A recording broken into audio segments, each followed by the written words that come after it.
श्रीहरये नमः श्रीहरये नमः श्रीहरये नमः। सप्तमः सर्गः पुष्पकदर्शनम्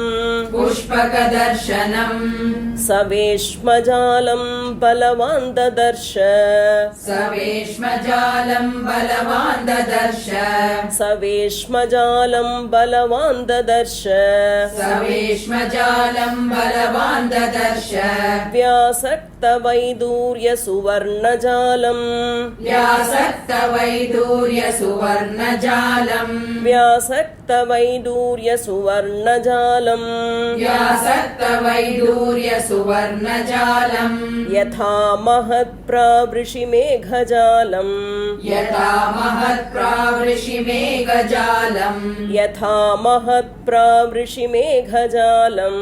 यथा महत्प्रावृषिमेघजालम्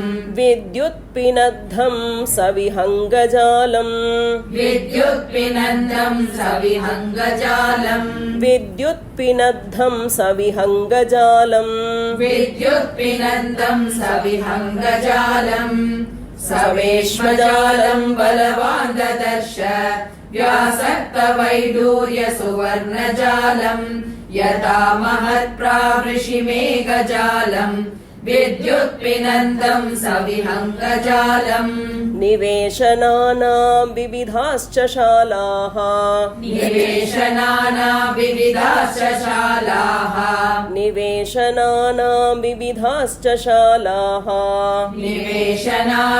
विविधाश्च शालाः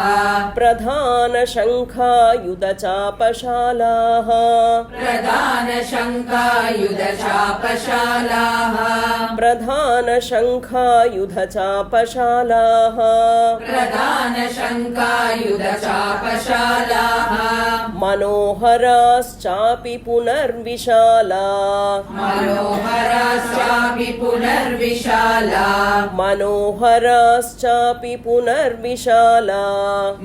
मनोहराश्चापि पुनर्विशाला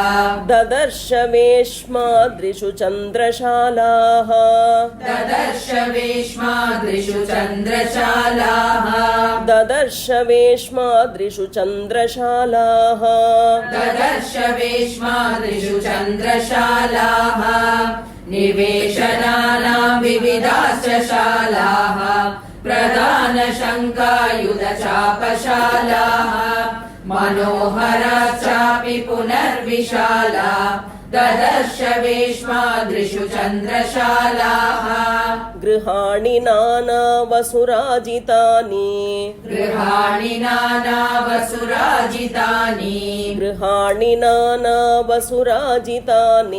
गृहाणि नानावसुराजितानि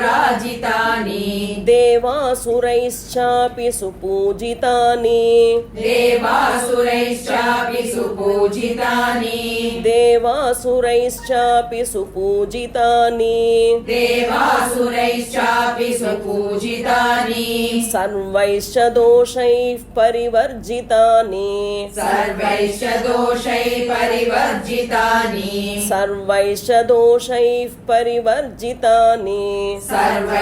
दोषैः परिवर्जितानि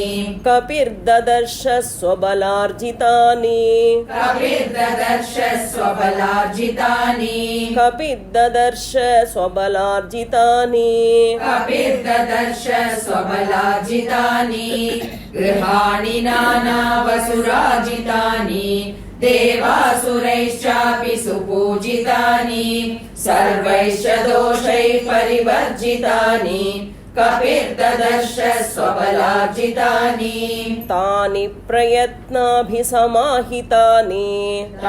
प्रयत्नाभिसमाहितानि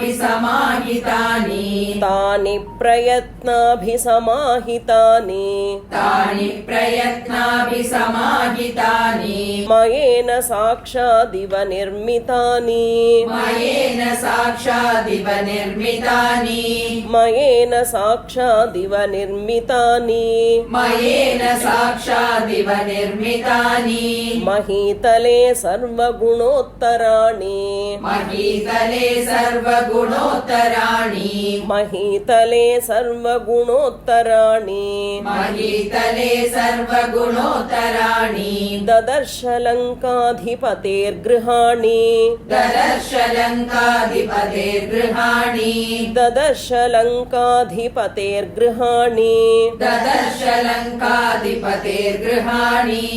तानि प्रयत्नाभिसमाहितानि मयेन साक्षादिव निर्मितानि महीतले सर्वगुणोत्तराणि ददर्श लङ्काधिपतेर्गृहाणि ततो ददर्शोच्छ्रितमेघरूपम् ततो ददर्शोच्छ्रितमेघरूपम् ततो ददर्शोच्छ्रितमेघरूपम् ततो ददर्शोच्छ्रितमेघरूपम् मनोहरं काञ्चनचारुरूपम् मनोहरं काञ्चनचारुरूपम् मनोहरं काञ्चनचारुरूपम् मनोहरं काञ्चनचारुरूपम् रक्षोधिपस्यात्मबलानुरूपम् रक्षोधिपस्यात्मबलानुरूपम् रक्षोधिपस्यात्मबलानुरूपम् रक्षोधिपस्यात्मबलानुरूपम् गृहोत्तमं ह्यप्रतिरूपरूपम् गृहोत्तमं ह्यप्रतिरूपरूपम् गृहोत्तमं ह्यप्रतिरूपरूपम् गृहोत्तमं ह्यप्रतिरूपरूपम् ततो ददर्शोच्छ्रितमेघरूपम् मनोहरं काञ्चनचारुरूपम् रक्षोधिपस्यात्मबलानुरूपम् गृहोत्तमं ह्यप्रतिरूपरूपम् महीतले स्वर्गमिव प्रकीर्णम् महीतले स्वर्गमिव प्रकीर्णम् महीतले स्वर्गमिव प्रकीर्णम् महीतले स्वर्गमिव प्रकीर्णम् श्रिया ज्वलन्तं बहुरत्नकीर्णम् श्रिया ज्वलन्तं बहुरत्नकीर्णम् श्रिया ज्वलन्तं बहुरत्नकीर्णम् श्रिया ज्वलन्तं बहुरत्नकीर्णम् नानातरूणां कुसुमावकीर्णम् नानातरूणां कुसुमावकीर्णम् नानातरूणां कुसुमावकीर्णम् नानातरूणां कुसुमावकीर्णम् गिरेरिवाग्रं रजसावकीर्णम् गिरेरिवाग्रं रजसावकीर्णम् गिरेरिवाग्रं रजसावकीर्णम् गिरेरिवाग्रं रजसावकीर्णम् महीतले स्वर्गमिव प्रकीर्णम् श्रिया ज्वलन्तं बहुरत्नकीर्णम् नानातरूणां कुसुमावकीर्णम् गिरेरिवाग्रं रजसावकीर्णम् नारी प्रवेकैरिव दीप्यमानम् नारी प्रवेकैरिव दीप्यमानम् नारी प्रवेकैरिव दीप्यमानम् नारी प्रवेकैरिव दीप्यमानम् तटिद्भिरम्भोदवदर्च्यमानम् तटिद्भिरम्भोदवदर्च्यमानम् तटिद्भिरम्भोदवदर्च्यमानम् तटिद्भिरम्भोदवदर्च्यमानम् हंसप्रवेकैरिव वाह्यमानम् हंसप्रवेकैरिव वाह्यमानम् हंसप्रवेकैरिव वाह्यमानम् हंसप्रवेकैरिव वाह्यमानम् श्रियायुतं खे सुकृतां विमानम् श्रियायुतं के सुकृतां विमानम् श्रियायुतं खे सुकृतां विमानम् श्रियायुतं के सुकृतां विमानम् नारी प्रवेकैरिव दीप्यमानम् तटिद्भिरम्भोदवदर्च्यमानम् हंसप्रवेकैरिव वाह्यमानम् श्रियायुतं खे सुकृतां विमानम् यथा नगाग्रं बहुधातु चित्रम् यथा नगाग्रं बहुधातु चित्रम् यथा नगाग्रं बहुधातु चित्रम् यथा नगाग्रं बहुधातु चित्रम् यथा नभश्च ग्रहचन्द्रचित्रम् यथा नभश्च ग्रहचन्द्रचित्रम् यथा नभश्च ग्रहचन्द्रचित्रम् यथा नभश्च ग्रहचन्द्रचित्रम् ददर्शयुक् युक्तीकृतमेघचित्रम् ददर्श युक्तीकृतमेकचित्रम् ददर्श युक्तीकृतमेघचित्रम् ददर्श युक्तीकृतमेकचित्रम् विमानरत्नं बहुरत्नचित्रम् विमानरत्नम् बहुरत्नचित्रम् विमानरत्नं बहुरत्नचित्रम् विमानरत्नम् बहुरत्नचित्रम् यथा नगाग्रम् बहुधातु चित्रम् यथा नभश्चग्रहचन्द्रचित्रम् ददर्श युक्तीकृतमेकचित्रम् विमानरत्नम् बहुरत्नचित्रम् महीकृता पर्वतराजिपूर्णा महीकृता पर्वतराजिपूर्णा महीकृता पर्वतराजिपूर्णा महीकृता पर्वतराजिपूर्णा शैलाकृता वृक्षवितानपूर्णा शैलाकृता वृक्षवितानपूर्णा शैलाकृता वृक्षवितानपूर्णा शैलाकृता वृक्षवितानपूर्णा वृक्षाकृता पुष्पवितानपूर्णाः वृक्षाकृता पुष्पवितानपूर्णाः वृक्षाकृता पुष्पवितानपूर्णाः वृक्षाकृता पुष्पवितानपूर्णाः पुष्पं कृतं केसरपत्रपूर्णम् पुष्पम् कृतम् केसरपत्रपूर्णम् पुष्पं कृतं केसरपत्रपूर्णम् पुष्पम् कृतम् केसरपत्रपूर्णम् महीकृता पर्वतराजिपूर्णा शैलाकृता वृक्षवितानपूर्णा वृक्षाकृता पुष्पवितानपूर्णाः पुष्पम् कृतम् केसरपत्रपूर्णम् कृतानि वेश्मानि च पाण्डराणि कृतानि वेश्मानि च पाण्डराणि कृतानि वेश्मानि च पाण्डराणि कृतानि वेश्मानि च पाण्डराणि तथा सुपुष्पाण्यपि पुष्कराणि तथा सुपुष्पाण्यपि पुष्कराणि तथा सुपुष्पाण्यपि पुष्कराणि तथा सुपुष्पाण्यपि पुष्कराणि पुनश्च पद्मानि सकेसराणि पुनश्च पद्मानि सकेसराणि पुनश्च पद्मानि सकेसराणि पुनश्च पद्मानि सकेसराणि धन्यानि चित्राणि तथा वनानि धन्यानि चित्राणि तथा वनानि धन्यानि चित्राणि तथा वनानि धन्यानि चित्राणि तथा वनानि कृतानि वेश्मानि च पाण्डराणि तथा सुपुष्पाण्यपि पुष्कराणि पुनश्च पद्मानि सकेसराणि धन्यानि चित्राणि तथा वनानि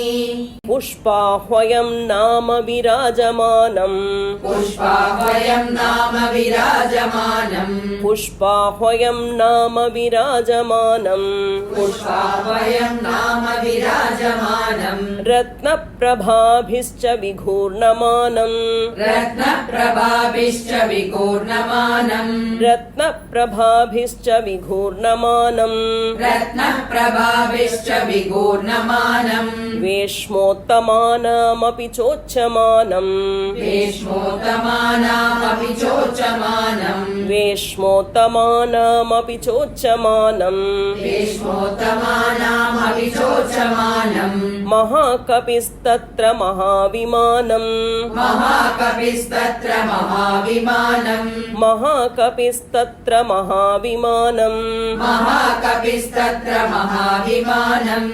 पुष्पाह्वयं नाम विराजमानम् रत्नप्रभाभिश्च विघूर्णमानम् वेश्मोत्तमानामपि चोच्यमानम् महाकपिस्तत्र महाविमानम् कृताश्च वैढूर्यमहाविहङ्गा कृताश्च वैडूर्यमया विहङ्गा कृताश्च वैढूर्यमया विहङ्गा कृताश्च वैडूर्यमया विहङ्गा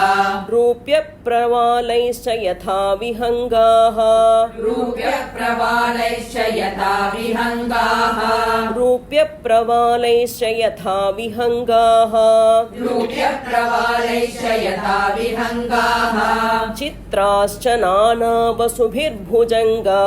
चित्राश्च नानावसुभिर्भुजङ्गा चित्राश्च नानावसुभिर्भुजङ्गा चित्राश्च नानावसुभिर्भुजङ्गा जात्यानुरूपास्तुरगाशुभाङ्गाः जात्यानुरूपास्तुरगाशुभाङ्गाः जात्यानुरूपास्तुरगाशुभाङ्गाः जात्यानुरूपास्तुरगाशुभाङ्गाः कृताश्च वैडूर्यमया विहङ्गा रूप्यप्रवालैश्च यथा विहङ्गाः चित्राश्च नानावसुभिर्भुजङ्गा जात्यानुरूपास्तुरगाशुभाङ्गाः प्रवालजाम्बूनदपुष्पपक्षाः प्रवालजाम्बूनदपुष्पपक्षाः सलिलमावर्जितजिह्मपक्षाः सलिलमावर्जितजिह्मपक्षाः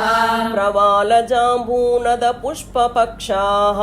प्रवालजाम्बूनदपुष्पपक्षाः सलिलमावर्जितजिह्मपक्षाः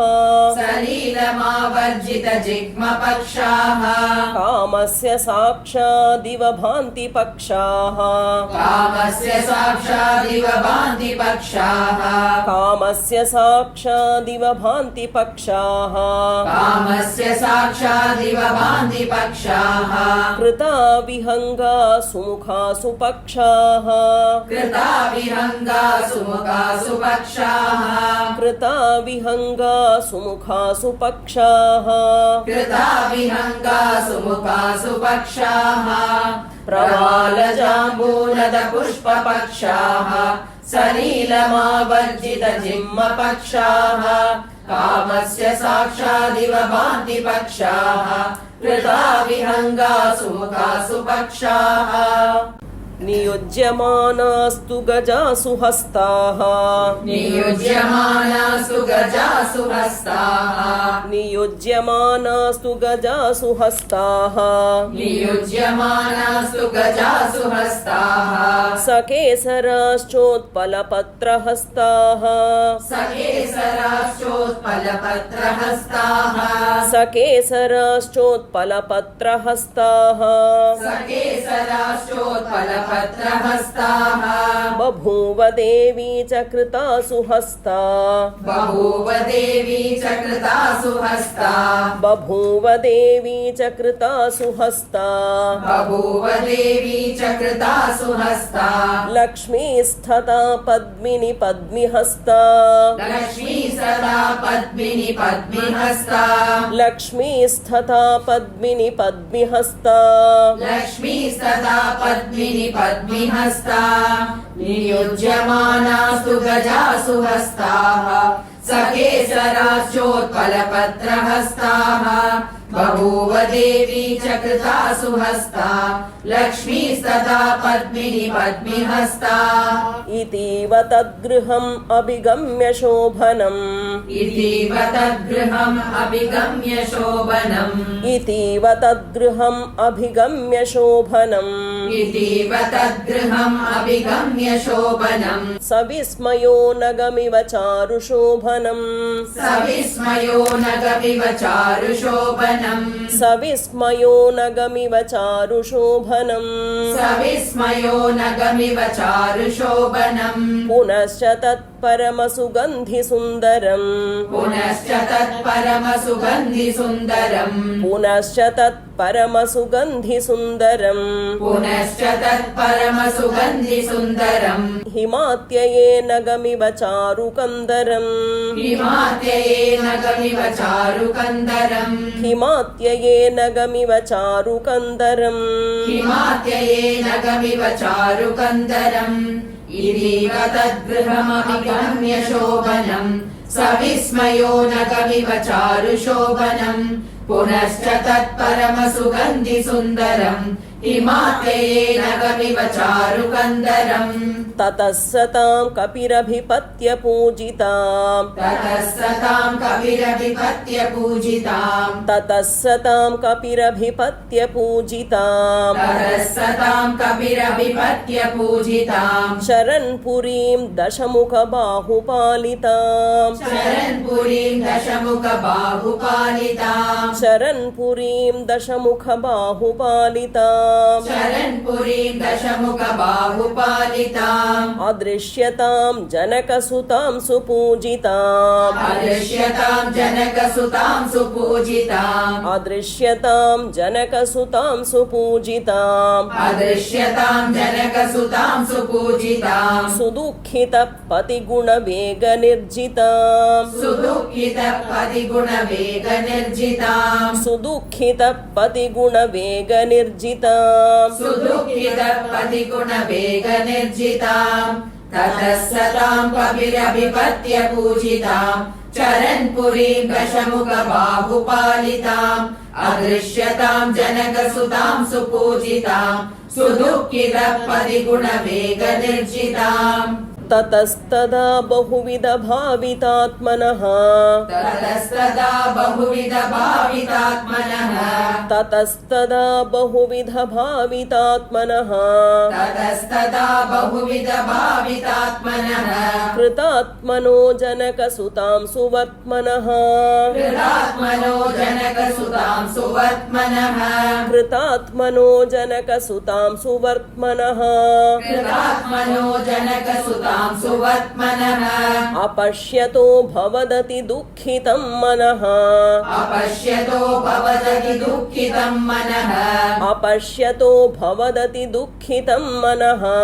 अपश्यतो भवदति दुःखितं मनः सुचक्षुष प्रविचरतो महात्मनः सुचक्षुष प्रविचरतो महात्मनः सुचक्षुष प्रविचरतो महात्मनः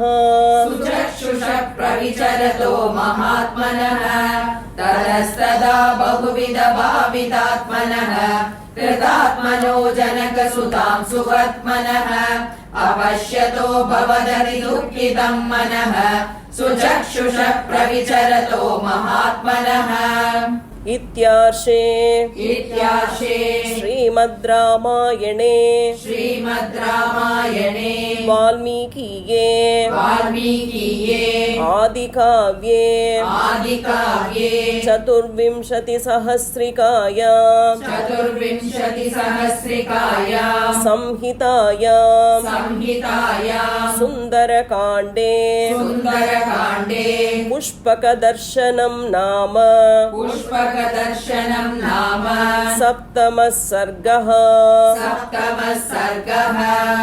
श्रीहरये नमः श्रीहरये नमः श्रीहरये नमः श्रीहरये नमः श्रीहरये नमः श्रीहरये नमः जानकीकान्तस्मरणं जय जय राम राम आञ्जनेयमूर्ति की जय।